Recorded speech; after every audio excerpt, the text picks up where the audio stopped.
Toy Tractor Times is at the 2019 St. Louis Farm Toy Show, and we're here with Andrew O'Leary from Janesville, Wisconsin. Andrew, congratulations. You took first place at the Gateway Mid-America Model and Display Contest in the adult 1/64th layouts. Always very competitive. Thank you. And you've got a great display here. You want to give us a tour or tell us what's going on? Yeah. Quick. Yeah. It's very similar to a beef operation where I'm from, southern Wisconsin. We roughly have, a lot of buildings around us are usually confined, not many feedlots outside wise around us. So each building should hold about roughly 350, right around that 350, 400 heads. So it should be a total of about 700 head farm here. So we can see all the roof decking here and the support beams. A lot of detail in these buildings, and then you opened the second one up, which also has the roof to show us. And yeah, give you a little more appeal there. And then Sean Lockwood built the buildings. Okay. And then I did all the stuff, all the detail inside and everything. So, and then the cows are all 3D printed.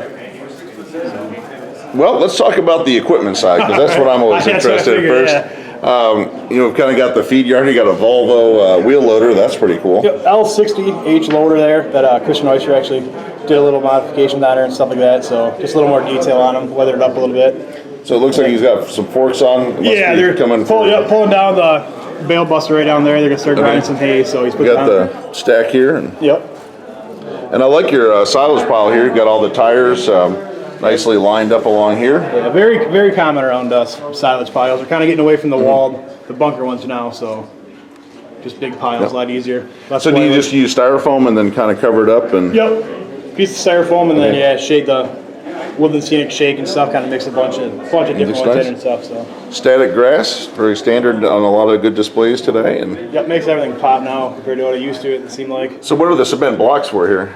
They're probably just gonna put them in the corner here to keep it clean. They're probably gonna start chopping here real soon, actually. Okay. So just so they can build it up a little bit higher. Okay. And also they might use it as like a push off. They get a lot more wet feed that won't fit necessarily in the commodity shed. They'll use it for pushing off the skid loader and everything. So. Sure. Now, what kind of spreader do you have here? I'm not actually sure. Christian Oyster did that as well. It's one of the ones from Garrett Mach. Okay. He did, and then we just repainted it and everything like that. So it's kind of modeled off a Meyer spreader, but it's not necessarily a Meyer, but it's very, very similar. So I like the detail there in the interior and showing the wear. Yes, I did. Christian painted everything, then I ended up doing all the detail work like that, the weathering and all that on it. So then we got the whole liquid spreader with the injectors on the back. Yep, yeah, it's one of the scratch cast ones, and then I put different tires on and all that. And I'm going to just show people over here. If you peek in the barn, you got the whole pump and filler tucked in there. And the gates obviously are for when you put the pump in there, you gate them off so the cows can't obviously jump in the slats and you're pumping out. So well, that's pretty cool. I guess I didn't realize you load right out of the barn. So that's cool. Yeah, very similar. I actually got a buddy. Venable Farms, that's the way they do it, so I kind of modeled off that. So over here we got the commodity shed, which it looks like it's time for a fill-up. Maybe that's why they're doing some grinding pulling today. down right now. Yeah. Now there's some really cool tractors over here I want to show everybody. And is this a dumpster here? Yep, dumpster. Nice. Yeah, for a lot of the wrapping and whatnot. So that's why I like recording these, because I get home and say, I missed this, I missed that. Just again, detail. We got buckets laying around. Just a lot of old gates and fencing they tore out and just never kind of just piled them up, and that's where they're sitting for now. Chute here to load. Extra chute. I kind of based it off. I want to try to do a lot of displays together, so they kind of farm down the road necessarily might be coming up. So you got your soybean meal towers here and other commodities. Yep. Yeah, I usually do. I got grounded. I figured grounded corn. And protein one, but a lot of now here's something I also that syrup too as well. I was filming for Big Tractor Power, and I've never really been around TMRs, and I know you can load that syrup and the water, and you put water in there, so that's the first time I've seen the hose tower. I know what I'm looking for now. But that's pretty cool. Usually fill with corn, then fill it with syrup, and then start the commodities after that. It seems like so. Looks like you got a scale mounted on the front there. So tell me about this tractor on the front. It's a 2955. It's the same thing. Venable Farms guy help out and everything. That's what he's got in his mixing tractor. I've been wanting one for a while and finally got it made. Actually, just got it last night. So see, I like these because this tractor's from 1988, but it still has the 40/20 fenders from the factory, and just a really cool. Very cool piece to see, especially as an open station. Yep, he knocked that one out of the park on that one. I like that tractor a lot. So. I said that actually all three of the deers are from Jensen. Okay. And then it looks like we've got a sound guard here. What model is this? 4440. Okay. All-American classic right there. Yep, yeah. Seems like every farm around us had one at some point. 78 to 71. Yeah. Very nice. And you've got it dusted and been out here so working. Jensen did that. And I weathered it up a little bit. I mean, nothing too big, but just kind of something. Sure. Kind of probably use it on the mixer in the winter. So you sitting on no cab, but. And over here we've got a truck. And what model truck is this? It's a Dodge. It's 2017 or 2000. I think it was 2018. So one just came out from Greenlight. Okay. And then I put different tires on it, mud flaps on it, and a toolbox is all. But the truck's from Greenlight. You really don't have to do too much to them. No, you don't. So it's kind you got a nice trailer here. Yep. And then the trailer was from that Josh Beckham. Had that a few years ago, but yeah, he does great cattle trailer work. So. And we'll look at the big tractor on the farm right now, from what we can see, and this is an 8410. Yep. Yeah, just some extra horsepower around there, and these would be necessary like they're tractors for the cattle side, and they also have bigger ones for planting and stuff like that. But these are just more or less the everyday users for the. Yep. Well, the neat thing I like about this too is that the 8410 was not made too long before the 8420 came out, but this is a late model that has that 20 series, arched hazard lights on it. So that's just a nice little detail to catch on a model. Very cool tractor. And we've got the hay buster grinder. Yep. And it's coming down here. It's like coming down. I'm gonna start grinding some bales. So.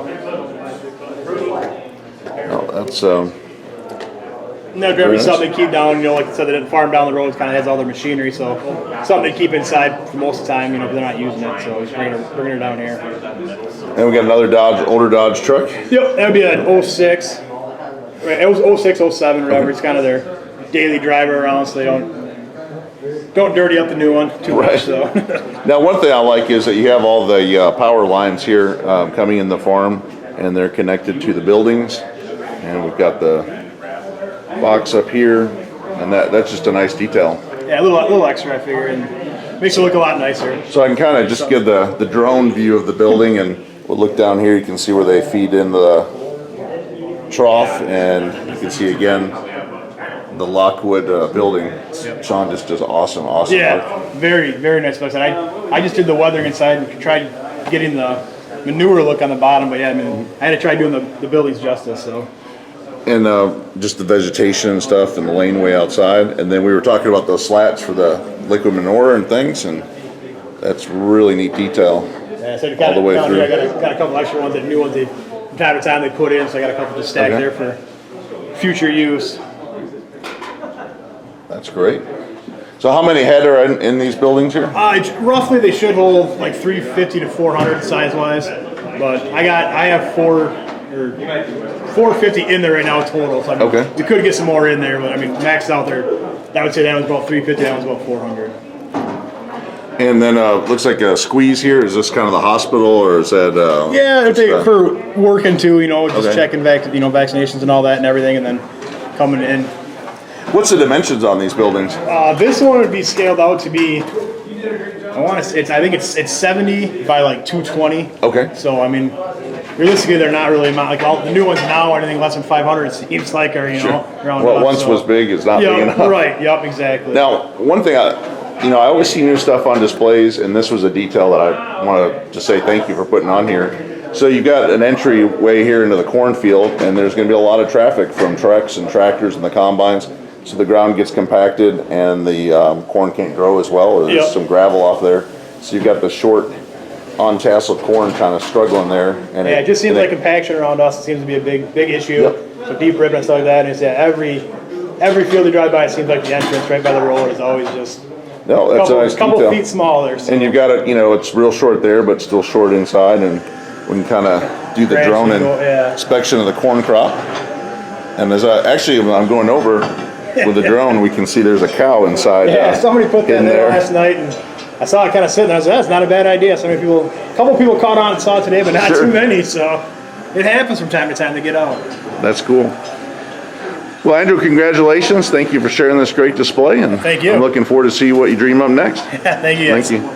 Thanks for checking out Toy Tractor Times YouTube. If you go to Toy Tractor Times on YouTube, you can see more of the great displays that were here at the 2019 St. Louis Farm Toy Show and hundreds of other videos on displays and customs. And as always, thanks for watching.